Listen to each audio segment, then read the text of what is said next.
Logic quiz. Let's go. Anong tinapay ang hindi nakakain ng gitna? Ano ang sagot?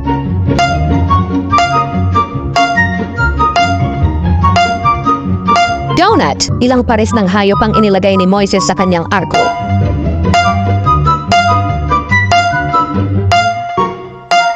Sagot, wala. Si Noah kasi yung may arko, hindi si Moises. Anong pwede mong gawin sa gabi na hindi mo magagawa sa umaga?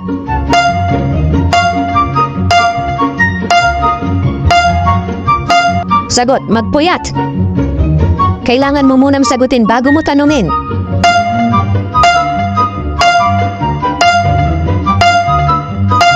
Phone call or cellphone. Bakit binubuksan ang bintana tuwing umaga?